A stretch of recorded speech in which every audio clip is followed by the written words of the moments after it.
This is Chapter 9, Motivating Children to be Physically Active.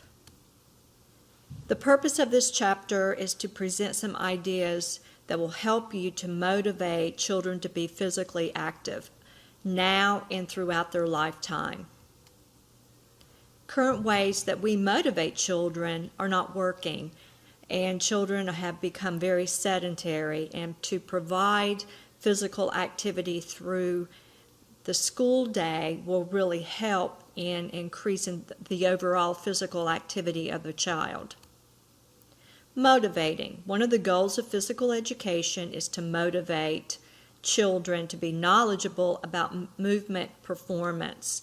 Physical abilities forms a part of the child's self-image. If a child feels like that they can adequately move and have skill acquisition, then it will improve their self-image and self-esteem.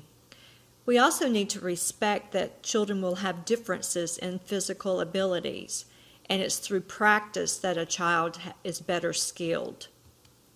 Teachers should provide variations of that particular task to perform to adjust to children's varying levels of ability. Task progression provides students that freedom to select whichever level of task that is best for them. Task progression set up a series of motor tasks that are designed to help children move from static to dynamic gameplay.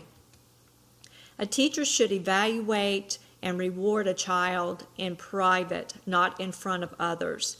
A good way is to hand a child an index card that has their grade on it. Grades are considered an external source of motivation, and children believe that they are able to control effort. So to tell a child to provide effort, they will have that control. Intrinsic motivation is within a student's control. That's how they feel about themselves. Reinforcements that come from others are extrinsic motivators.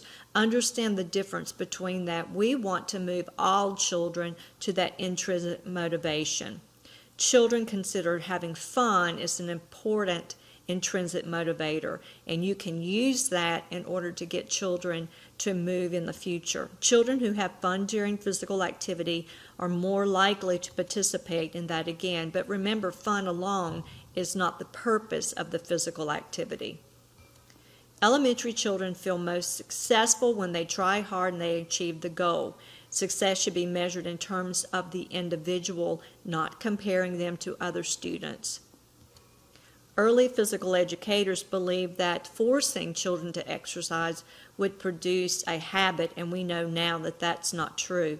Physical education programs should progress from simple to more complex. Environmental conditions the teacher can control in physical education are space and equipment.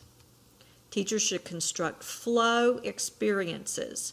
These are what encourages the development of that internal motivation. The flow experience assists children to get involved in the activity. And educators determine program goals in the curriculum. Even though we want children to have a voice in the curriculum, educators are the ones who actually control the goals in the curriculum. Interview students regarding that curriculum, especially in 5th, 6th grade. They're old enough to have a voice in the curriculum. What do you like to do? What would like to add to the program? Attempt to explain why and under what conditions children chose to participate in physical activity and the pedagogical elements that can help in that condition to motivate students. There are 3 elements: instill feelings of motor skill competency, build the student's intrinsic motivation. Remember, that's the motivation we want. Involve the students in that learning process. Avoid embarrassing children. Respect the differences, maximizing the opportunities to practice. Provide task variation, task progression, and focus on learning and improvement. Draw attention to the positive feelings so that you can build that intrinsic motivation. Plan for all students to be successful. Evaluate students appropriately. Praise students. Link increased effort with improved ability. construct flow experiences, involve students in the learning process, listen to their voices about their experiences, share control of learning process, provide a cognitive basis for their activity. Whenever possible, the teacher should promote the value and benefits of being physically active. Be physically active yourself. Share what type of physical activity you like to do with your students.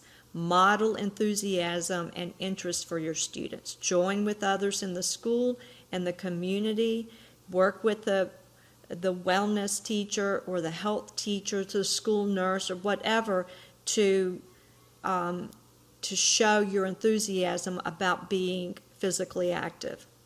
And this is the end of Chapter 9, Motivated Children to be Physically Active.